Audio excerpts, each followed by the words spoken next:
Hello, welcome to Cinema Club. I am Steve Edes, and I'm here with your lovely hosts, Dino, Michaela, JP, and that's it.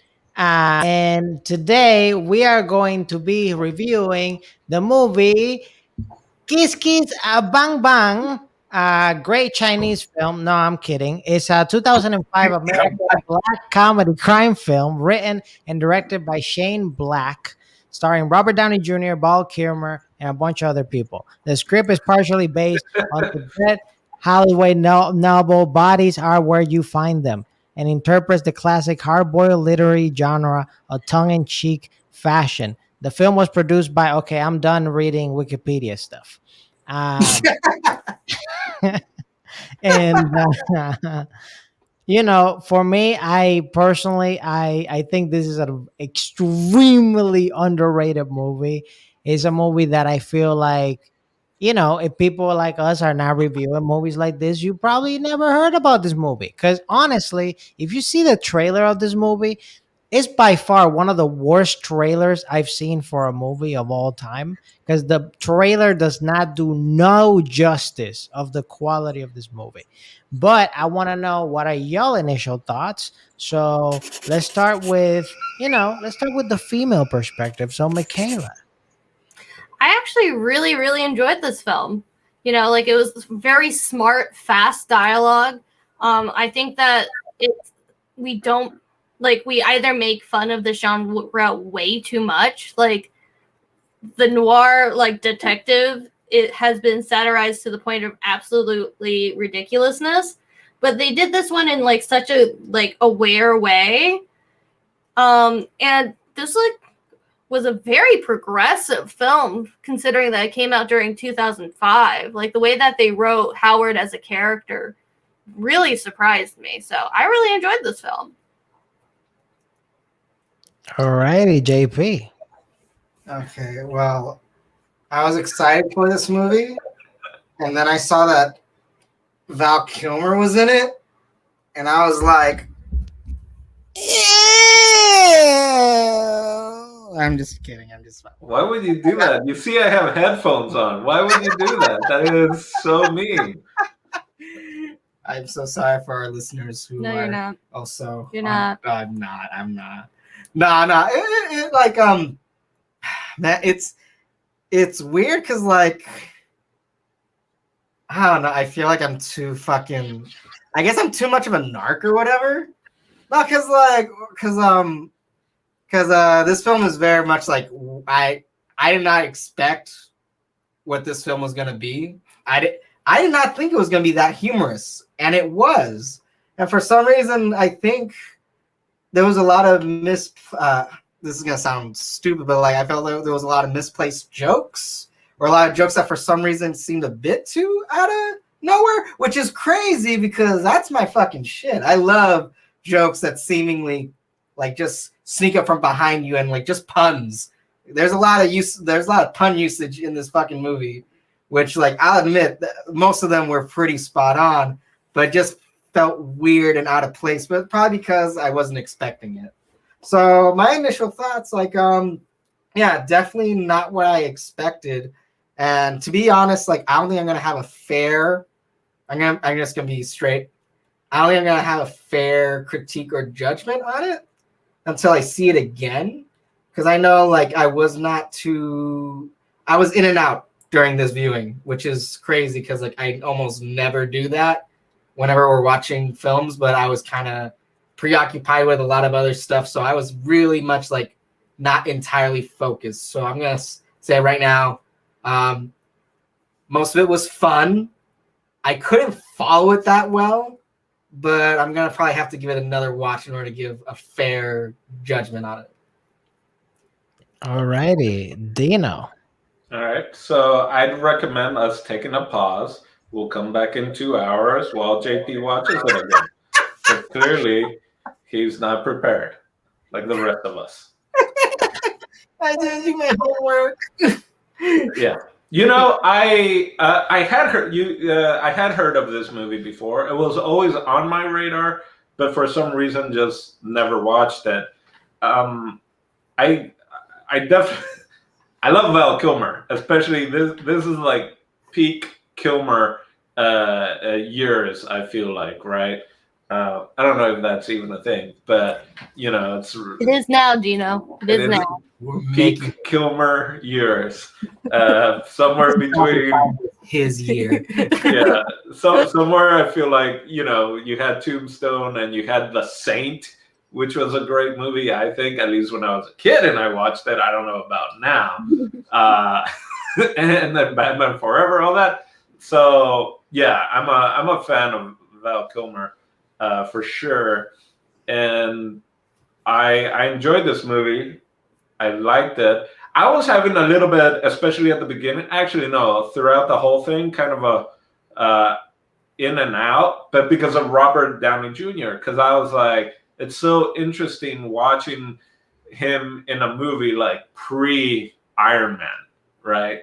And so this is right in between, like right before Iron Man, and right as he was like getting clean and like actually getting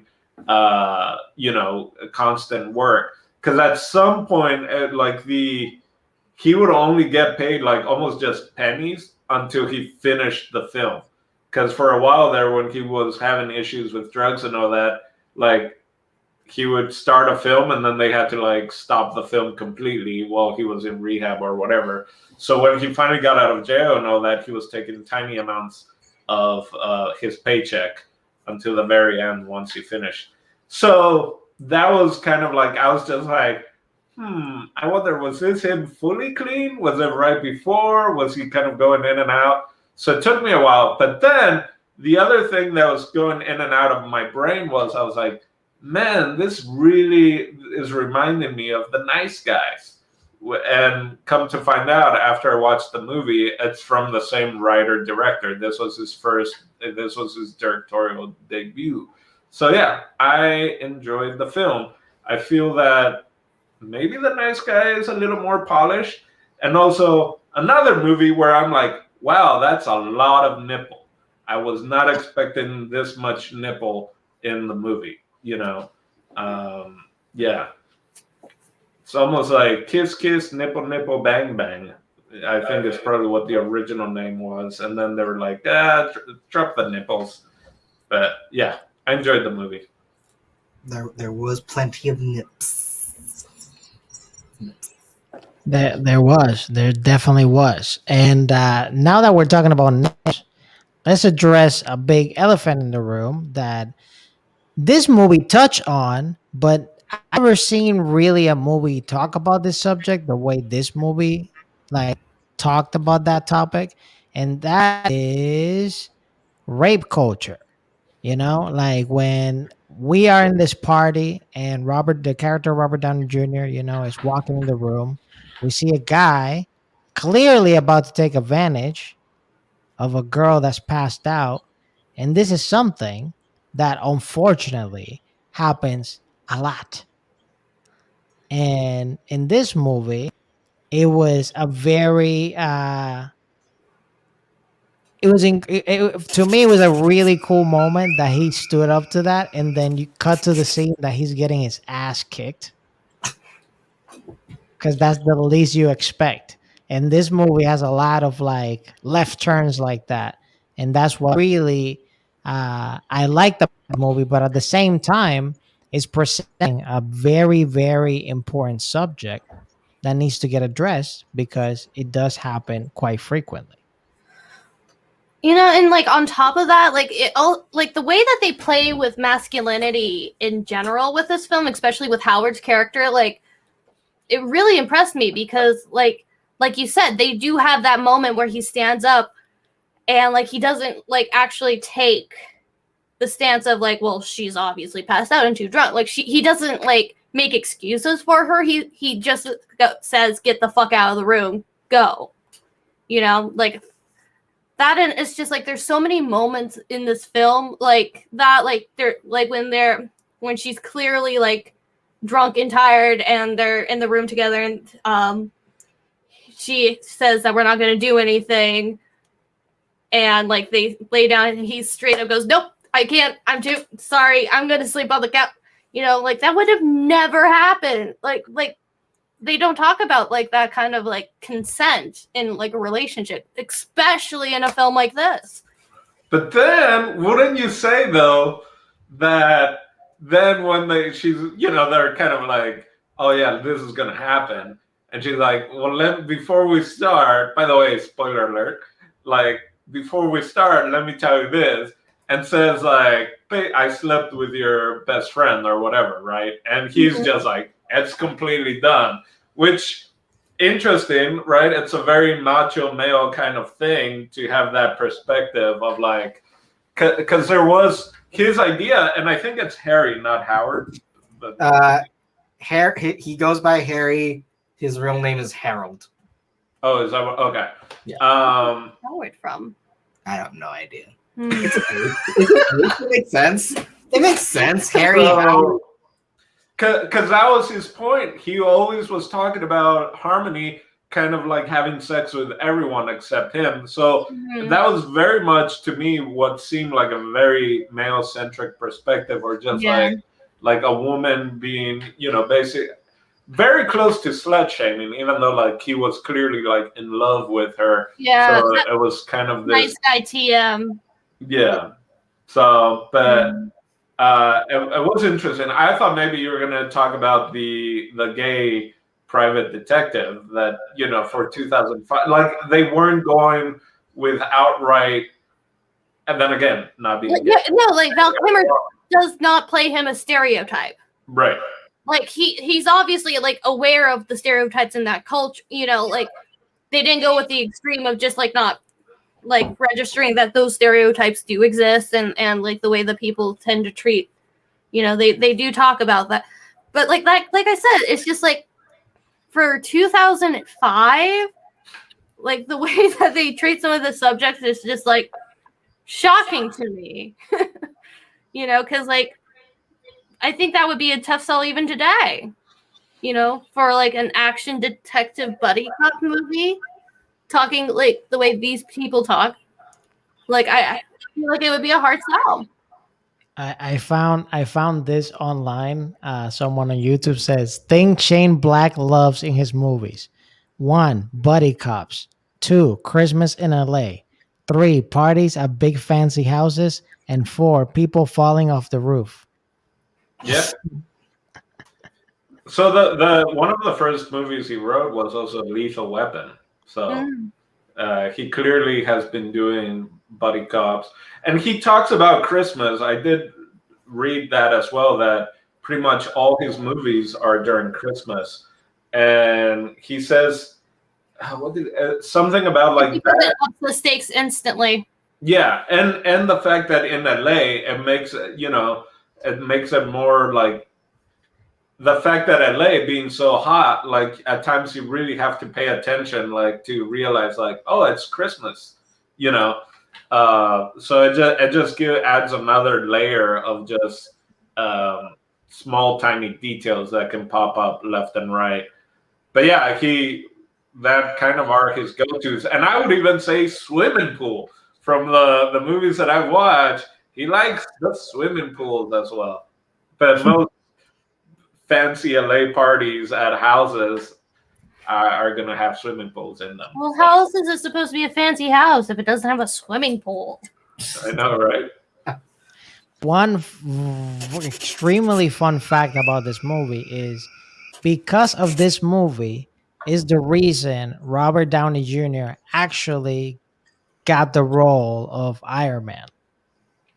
Really? How is that a fun? What's the fun part of that fact? Yeah, I mean, it's interesting. Like this was literally his first film coming back from doing rehab and everything else, right? Mm-hmm. Like I read that he actually auditioned for this movie, and like we're talking about Robert Downey Jr. Like here, it's like wow, he had to audition for a movie, and he had to, I think, his wife, or he had connections to like try to back him up for this production. Where it's like, no, he's like, good. He could do the film. Like literally, it's like Robert Downey Jr. It has like that Jesus timeline. It's like post Iron Man and pre Iron Man. You know what I'm saying?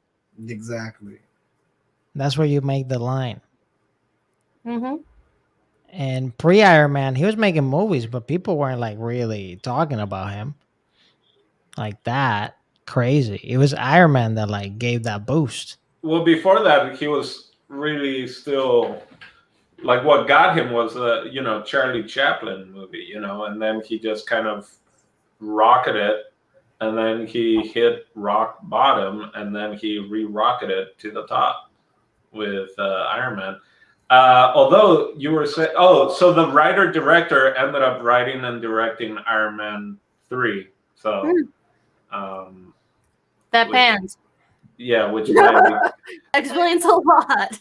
I haven't seen. I've seen anyway. It looked terrible, is what I'm saying. Out of all the Iron Man movies, I saw like the second half of that movie, and I was like, oh, this is rough. But I love this movie. Lethal Weapon 1. And then also the Nice Guys, which also I read a little thing that when they asked him for a sequel to Lethal Weapon 2, because the first one is a little dark because Mel Gibson's character is a Vietnam vet and has like PTSD and is way darker. And so I guess he wrote a sequel where it was like, I guess, too dark, and he actually has Matt Riggs killed at the end of the movie or something like that. Which is like, clearly they're not happy with, like, hey, we want a sequel, this made money, this was great. Oh, you're killing off a character? And apparently he has said that's been his best script he ever wrote was Lethal Weapon 2 that was never made because it was too dark. So Cowards. he has an interesting background for sure, the writer director, and I like his type of humor that he puts into the films. And talking about his type of humor, what was you guys' favorite character? I'm gonna say it right off the bat. Val Kilmer's character. Van Kilmer. To me, he was outstanding. When he was getting mad and throwing his little and saying, "Look stupid in the dictionary." What do I see you kill me? No, the dictionary. Yeah, it was very clever with the jokes for sure. I feel like Val Kilmer would be the go-to, right? Of just like, because his character was so big and over the top, and again, not in like a gay over the top big way, but it was clearly It had like little moments, like the moment that Robert Downey Jr. has the phone call that like she's dead, and he's like, "All right, I gotta go, I gotta get out of my car." not even get up, stop leaning on my car, just like slightly pushes him. Awkwardly pushes him off of it. Oh my! It's crazy because like it's hard to pick a favorite character when the ensemble is pretty small. Like you only have 3 characters in this movie. It's literally Robert Downey Jr., Val Kilmer, and I forget her name, but who plays Harmony in the film. It's just the 3 of them. You know, Val Kilmer actually, I think, is the smaller of the 3 characters. Yeah, he's definitely is, but he's for sure the scene stealer. Like I liked Robert Downey Jr.'s line during the narration. You know, I'll admit there was some parts of the narration where I thought this is a little hokey, but you know, the film itself is hokey, so I'm probably just being a pain. I'm just probably being over analytical or nitpicky. I'm being nitpicky. That's what that is. It's what happens when you review too many movies. You know, you start getting that film critic complex of like, oh, Right. delight me with a better movie. This has. Although I feel like Steve is changing. He showed up. I think we're seeing a new Steve. This 2021 Steve is more accepting of films. It's almost now that he's seen more films, Steve has gotten better at critiquing films. This is post Havoc Steve. And JP just became a hater, you know? Yeah, I know. Well, yeah. And Robert Ebert wouldn't approve of this mess.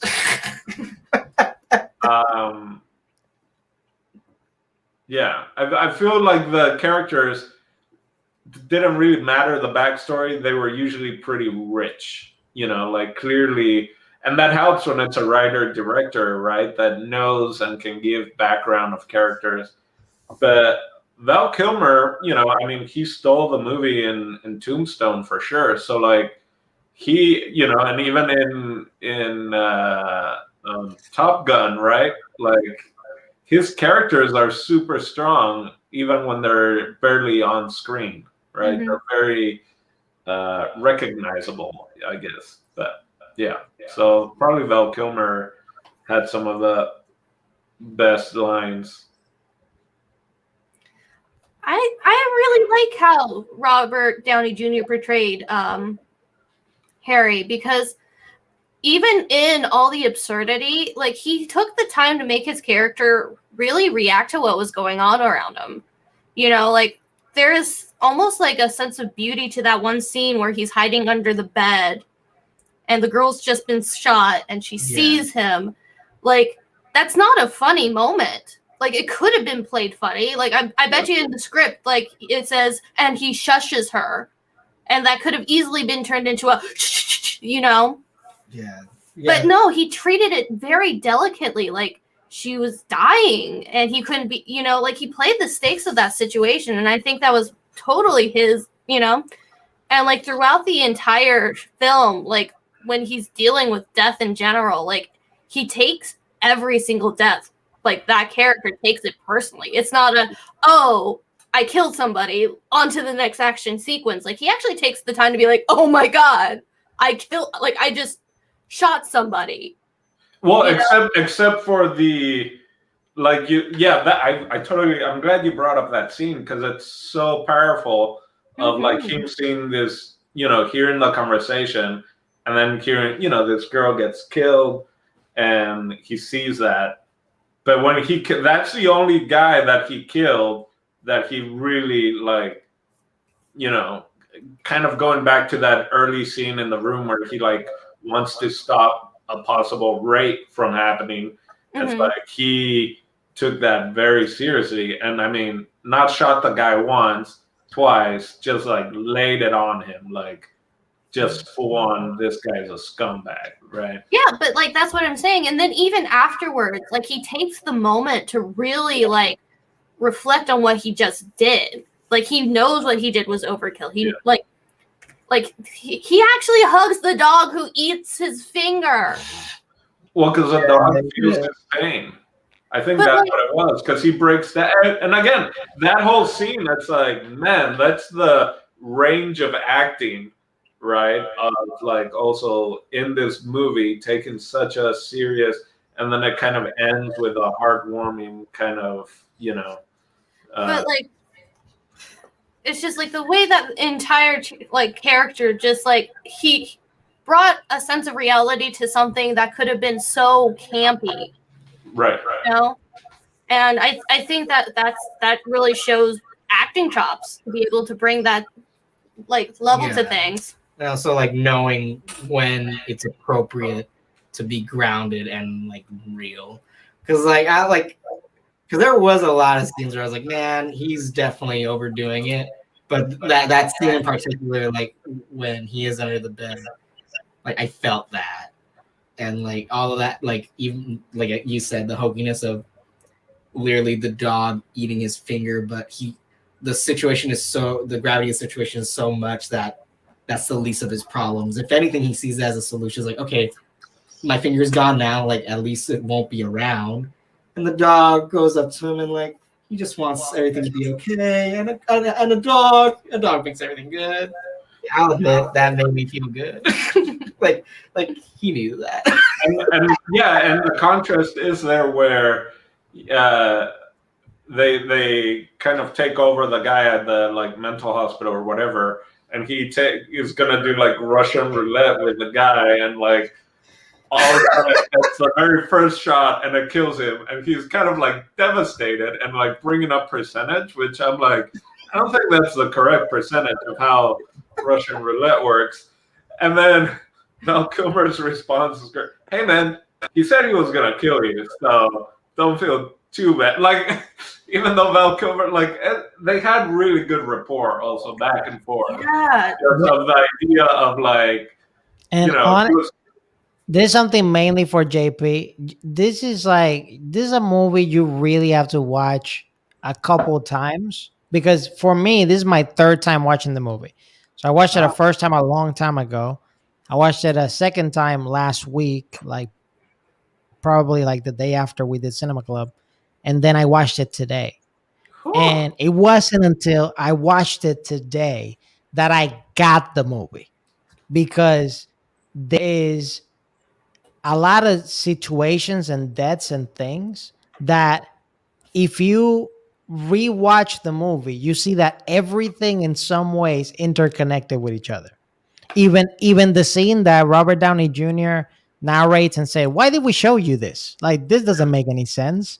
But Yeah. right there, you're literally seeing the guy that like organizing this mafia thing. Oh no, it made sense. Totally. I was like, yeah, it's gonna make sense. Like there is something in there that connects.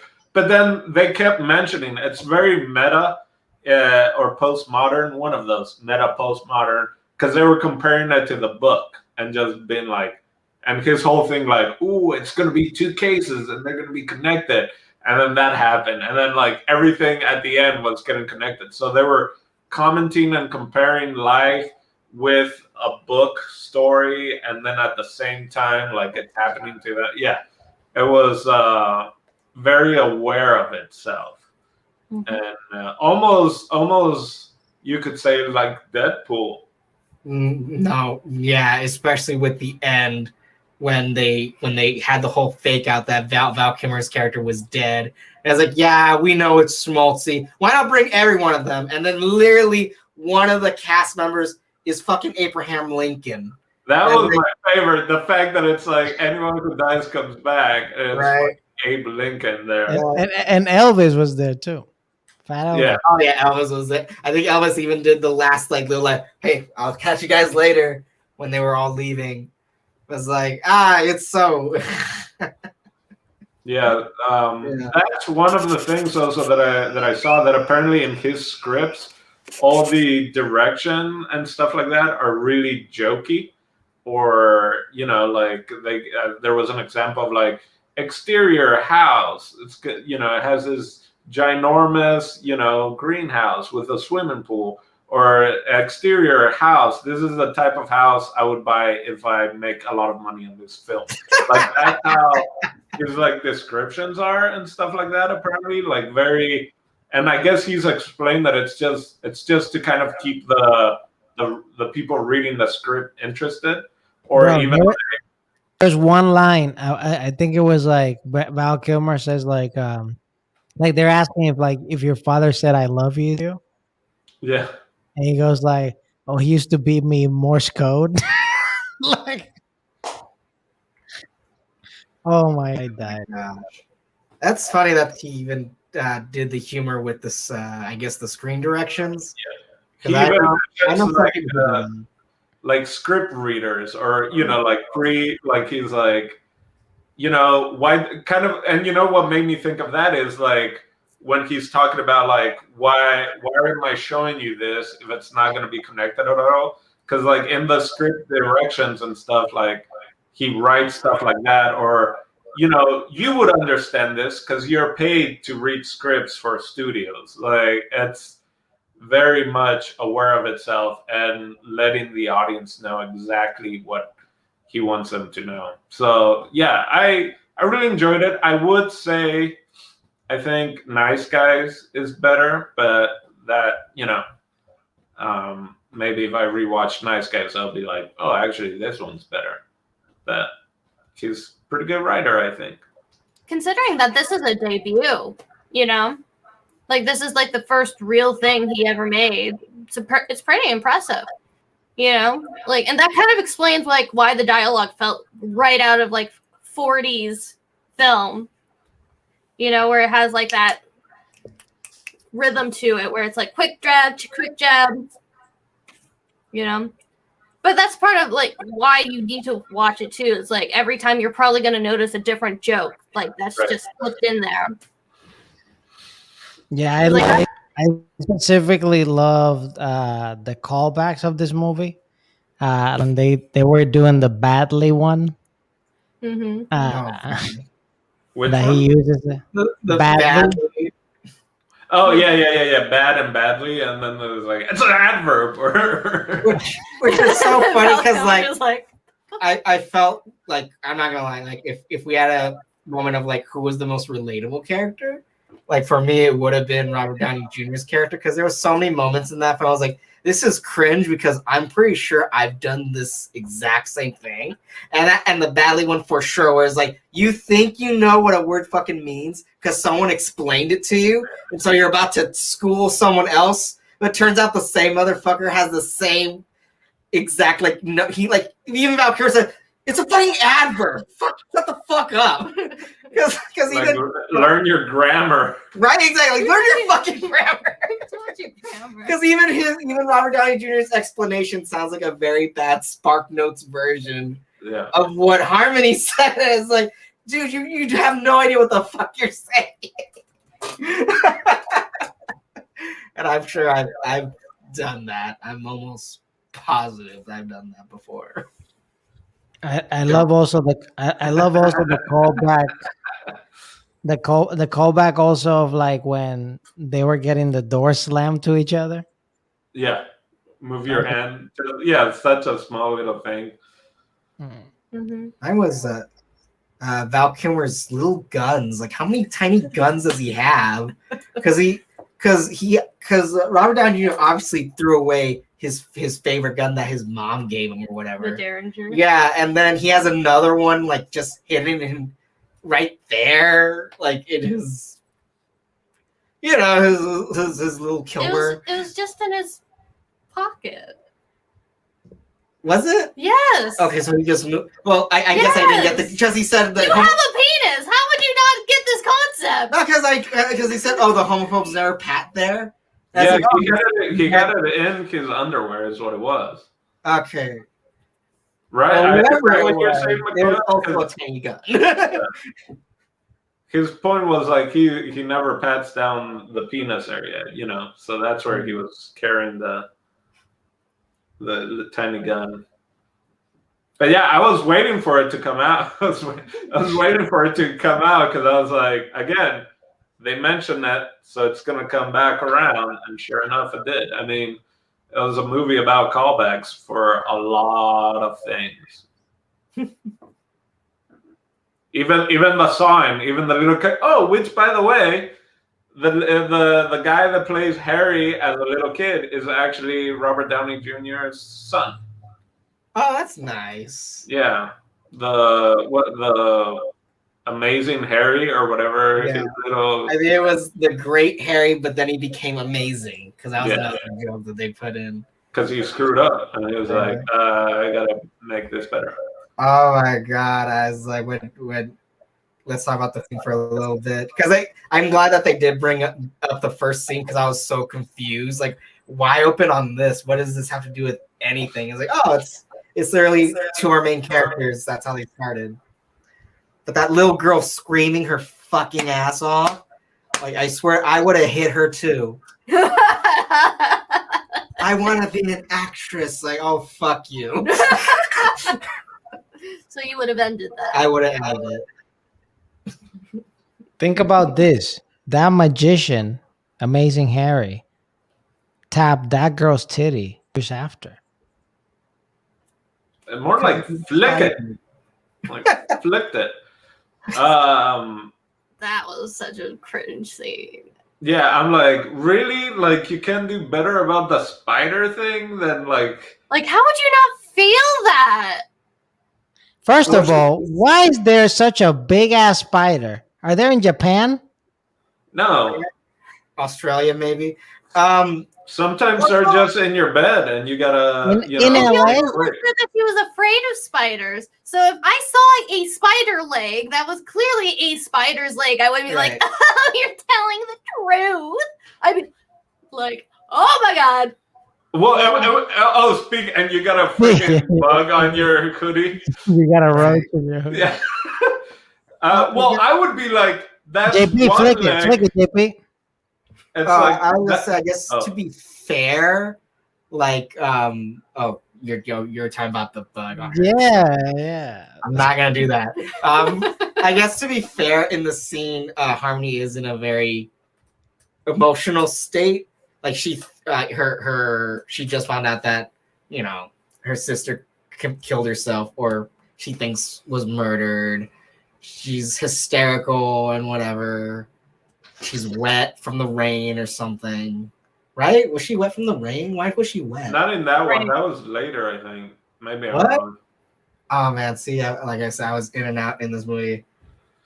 But anyway, my thing with the spider is, if I saw like there was a leg, I'm still thinking Right.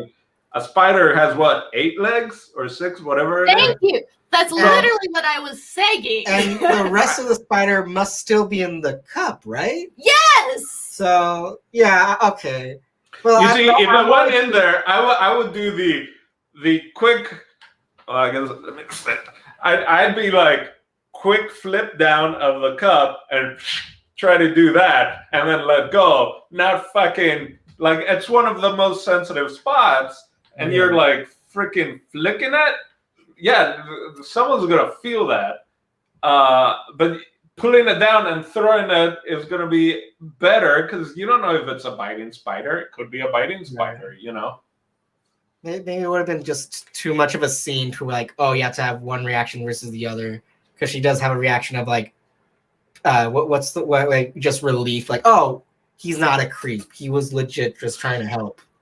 I think he literally took the point to say that she was like she liked snakes but was afraid of spiders before. Like that was like her tagline to get him to remember. And then like a spider is in her bra and she just goes spider leg.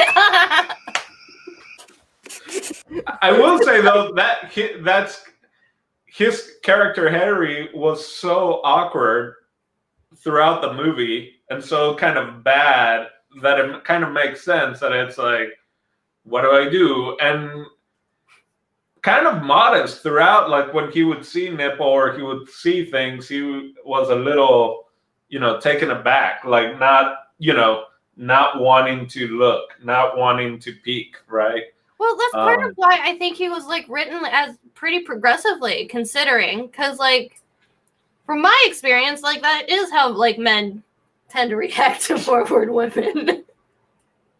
And okay. So, and callbacks, since we're still in callbacks, even when the dead woman was there and he sees the dress is kind of up and is like, well, I just gotta glance at that merkin, let me bring her dress down, right? Mm-hmm. So that kind of even shows you like he definitely wanted to be very respectful, and it comes back later in the movie where it actually kind of breaks the case wide open, right? Mm-hmm. It's a little like, was she wearing underwear? Because that's the giveaway, I guess, Mm-hmm. True. So callbacks were everywhere. Yep. But it ends. Oh, I guess you're right. It ends with the dad getting punched in the face, right? Basically, like when he slapped her. I mean, before we get there, let's leave that for soonish. Any standout moments for y'all? For me, was all the scenery in LA, because now I'm not in LA no more. So I was just like, I got a nostalgic walk. I was like, oh, I remember there were more homeless people there though, and and that for me was a standout. What about for you guys? Any standout moments? Gotham Park is frightening in the dark. Well, honestly, like I think it's just that one scene where he has to deal with that situation. It was just so beautifully done. Like it's such a powerful scene. Yeah. Oh man. Yeah. The him hiding under the bed, right? Mm-hmm. Yeah, no, that for sure was the most like emotionally heavy and cathartic thing in the film. But for me, like the standout moment was the which caught me by fucking surprise was when the climax of the movie literally becomes an action flick, where they're chasing down the basically the morgue truck with the coffin in it, and the truck literally just like tumbles down the road. Robert Downey Jr. is like on the overpass holding onto a dead girl, and he's just shooting everybody so that he doesn't get killed or gets bit by the hit a bit bites the dust. Like that was the most like, oh my gosh, like I didn't see that coming at all. Was that that whole ending where like literally I felt like, okay, the film had like a what $10 million budget. I was like, this is probably where half of it went, was literally just these 5 minutes. Like was right here. I legit did not expect Robert Downey Jr. to have his balls wide, like hooked. Oh, so that's another thing I was waiting, because they brought up the cases are connected, and then it was like, and he The guy kills gets 6. tortured, and then he escapes and kills 16 guys. Right, and so I was waiting for the torture. I was like, where's the torture coming? It should be coming at some point. And then once it happened, and the best part of that is the bad guy has a water gun. So like, for the electricity, he's like, I'm just gonna squirt your balls with water to make it more conductive. Like, yeah. So I agree kind of with the three of you. The under the bed, probably the most powerful scene. And then I was thinking the same thing of MacArthur Park and just that area. I was like, man, that looks real different today than it did back then. And I only know today, right? I've only lived here for like 5 years. So I just imagine 2005 was completely different. And then I think kind of in the callback and scenes, he did as a director and writer, the great thing of like a setup with a payoff, right? Or a setup punchline, setup payoff. Because when the casket hits the sign, you just see the hand flop out, and I'm like, oh, that's gonna come back. Like the hang's just hanging there, and then he's hanging on from the hand, and yeah. So that I think I was very impressed with. Just like all of a sudden, it's almost cartoonish, right? Just happens to fall right there and slides, and like is able to. Where am I in the camera? It's a little. There we go. Hold on to the hand and like and then it's good. Anyway, I digress. Now, before final thoughts, I want to address the final scene. And spoiler alert, in this final scene, we see an old man get bitch slapped By a gay man by a gay man, by a alleged gay man with a cane. with a cane. So I thought you were going to talk about the Zoom call. so what are your thoughts about this scene? Man, I'm not gonna lie. This is one of those things where, like, I guess I wasn't following that much in the film. No, because I understood that, like, yeah, like, especially like when you find like the lie that she told her sisters, like, oh, dad's not really your dad. This fucking movie maker is your dad. And then I was like, well, why would she lie about that? And I had no idea until this discussion that the person that slapped her in the beginning was the dad. And I guess I wasn't following that the dad was a very an antagonistic character towards Harmony's character. Like I didn't get that at all. So to be honest, it literally caught me off guard. Like, why is Val Kilmer of all people visiting the fucking dad? Like, it would make more sense if it was Harry or Harmony, either one of those two, but for it to be Val Kilmer, I thought that's weird, and for him to just like fucking slap the shit out of him was also weird to me. So I was off. It caught me off guard, and the scene was very, I guess for me, very standoffish. Like I didn't like it, but like the when I started listening, what was going on, I was like, okay, I guess that's the reason. He was kind of a jerk to his kids, and Val Kilmer's character, he knows what it's like to be, you know, like be looked down upon and like not be treated right. You know what I mean? You missed a big thing. So I guess I did. I must have missed a big thing because it caught me completely off guard. Because the reason why the sister kills herself is because the dad was sexually abusing her.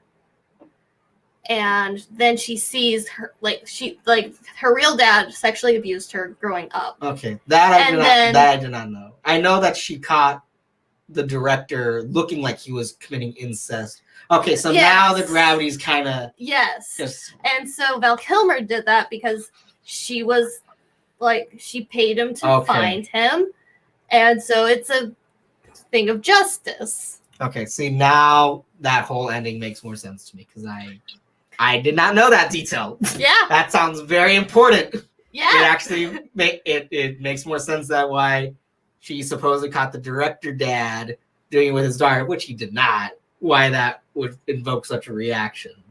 Okay, my bad. Like just so like the audience doesn't think that child molesting is antagonistic and unpleasant. I was not ready for the pop quiz. I did not come prepared. No, you did not. I mean, it's a good scene, like, and it definitely fits in like how like this film likes to play the camp of the genre that it's in. I personally don't think we really needed that scene. Like, I feel like yes, it was a big part of the case, but like I don't know. It's just to take the time to do that just kind of felt unnecessary to me personally.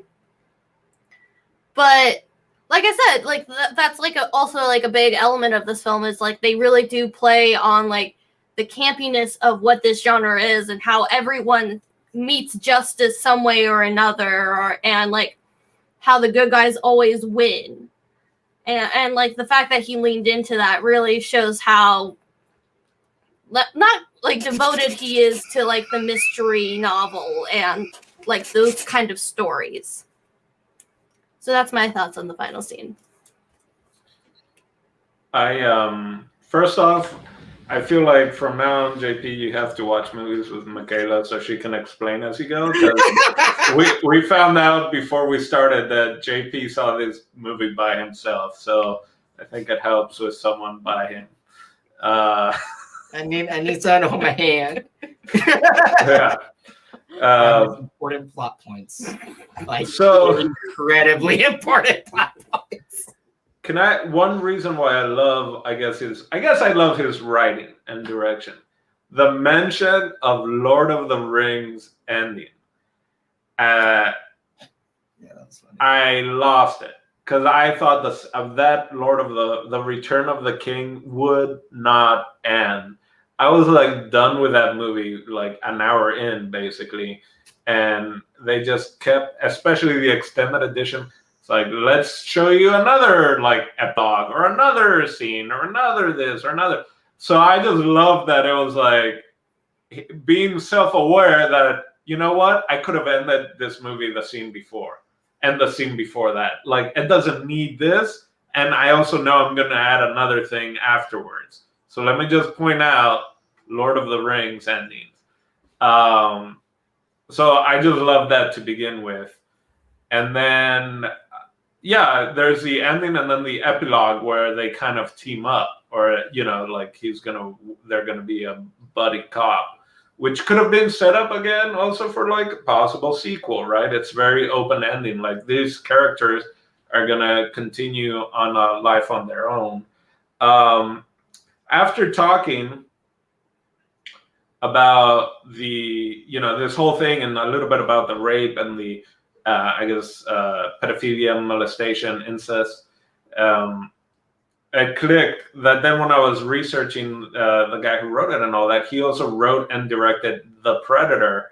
And there was a case there where Olivia Munn refused. It was like once Me Too and all that kind of blew up, and Olivia Munn basically pressured and refused to do this scene with this other actor unless they, like they got rid of him because he had been. Anyway, so apparently that guy was friends with this director and had even been arrested and had spent time in jail because he had online tried to like meet up with like a 14-year-old girl and stuff like that knowingly.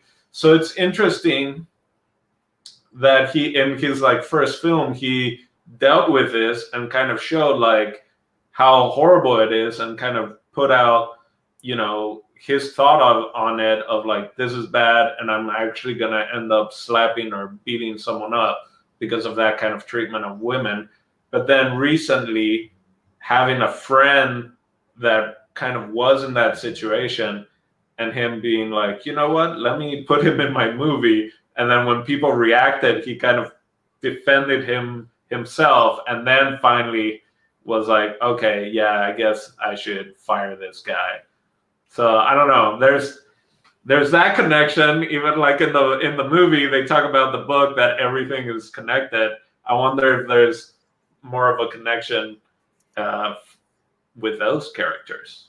Maybe. I mean, I wouldn't go as far as that. I think that it's how insidious and pervasive this problem is, especially in our society, since we like teach kids not to like talk about sex. Like the fact that Americans are so afraid to like open up about it really does create a huge problem. It's like something so terrible that we all want to say how much we hate it and abhor it and how awful it is. But when push comes to shove, we like to just keep it private. So I don't think it has anything to do with his art. I think it's just a horrible cultural norm that just perpetuates itself.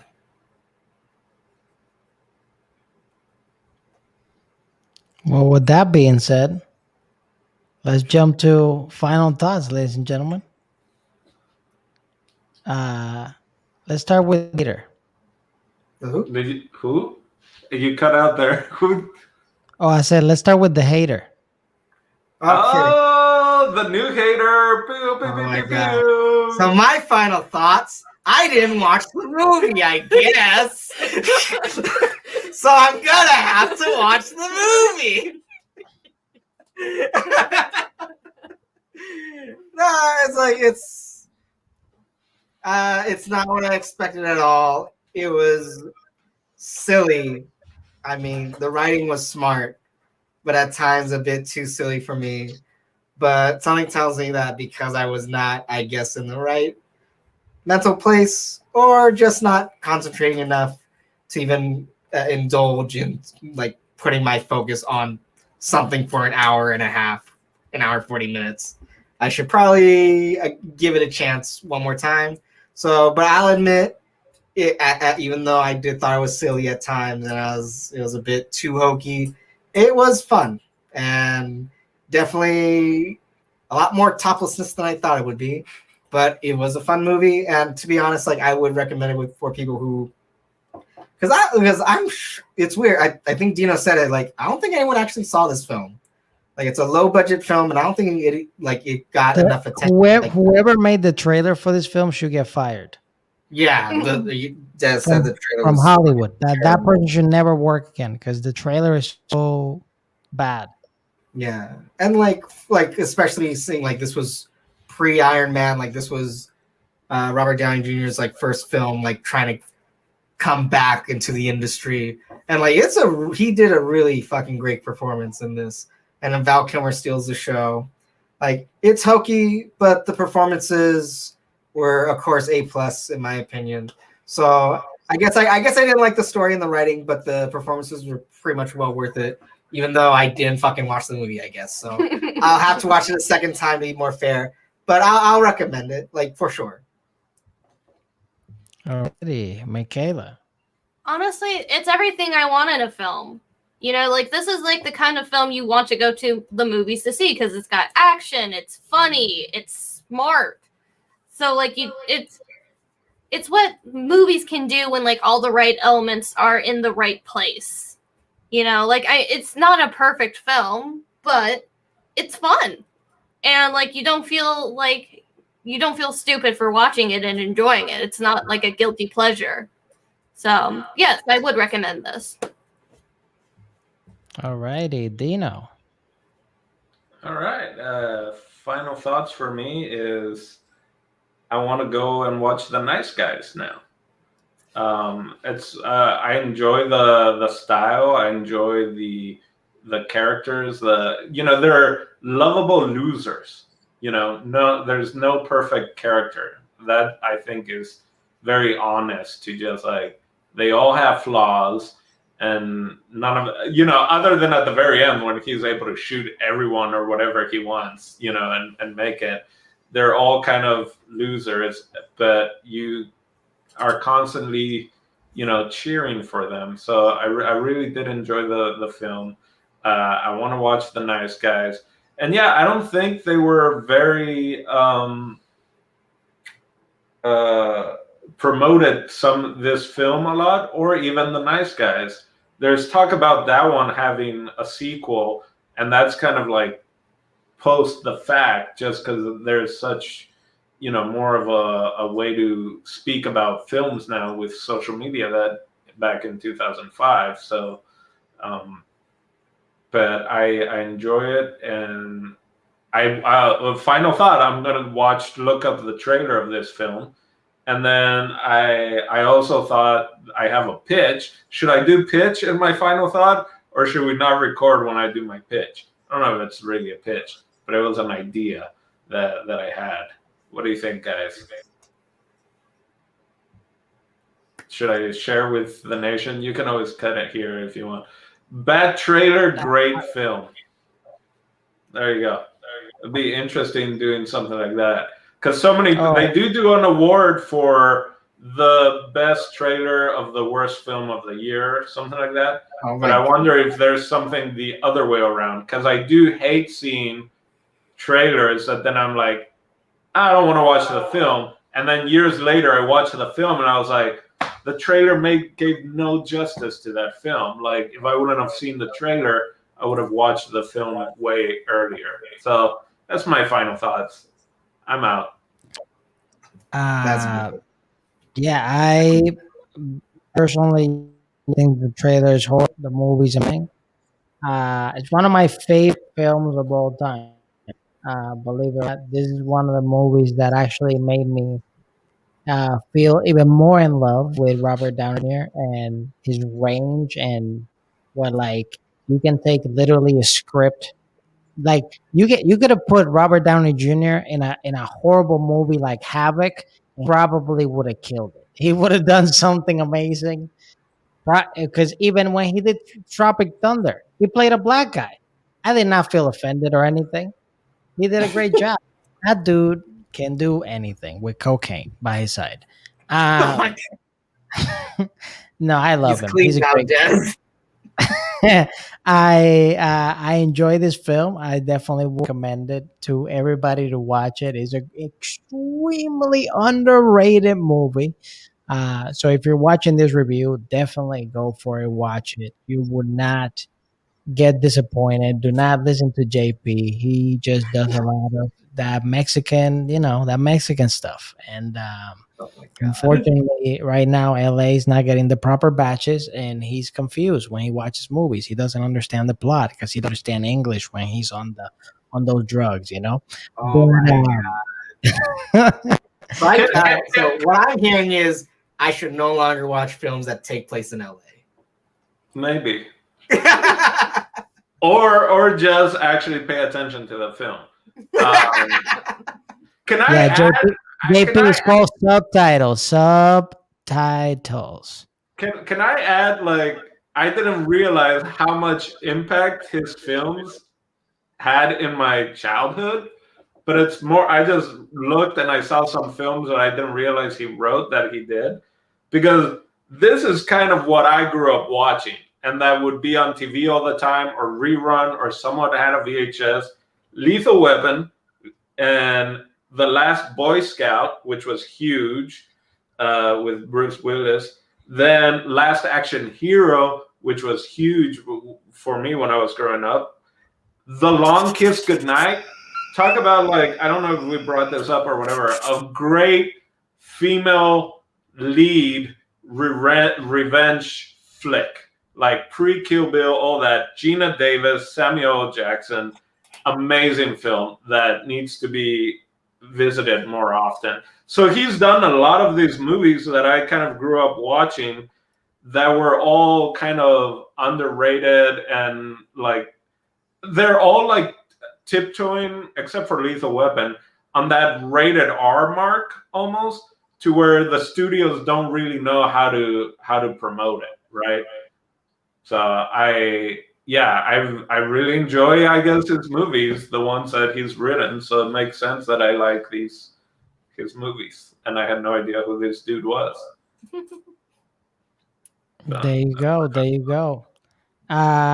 So that's it for Kiss Kiss Bang Bang, ladies and gentlemen. We are about to enter a new vortex. We are escaping the cinema club and becoming the documentary club for a little bit. Dun, dun, dun. And the next pick is, in a way, I kind of want to skip him for being a hater, but it's his turn. Oh my god. But it's JP. JP, what is the next pick, sir? This one's a weird one because it's a softball type of a docu pick, and it's not even an official release. Like this documentary was never released. The only cut available online is actually a rough cut of the film itself. It's been called the movie that Disney does not want you to see. It's The Sweatbox. There you go. We're gonna watch The Sweatbox. I hope that I'm not sweating. Oh boy. Well, maybe you shouldn't have moved to Puerto Rico. You know, sometimes you gotta escape. Sometimes you gotta listen to Jordan Peele. You know, he dropped 2 movies. One called Get Out, and the other one called Us. So you need to get out of the U.S. You know what I'm saying? I listen. You know, I listen and I skedaddle. The blues can do. We can do. I just read about. I thought this documentary you couldn't find it.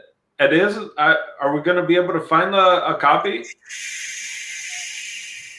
Oh.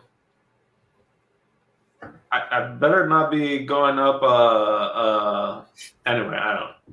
I'm excited now. I just read. Take a very good VPN. I'm just kidding. We should all go to Paraguay and we can watch it there for free.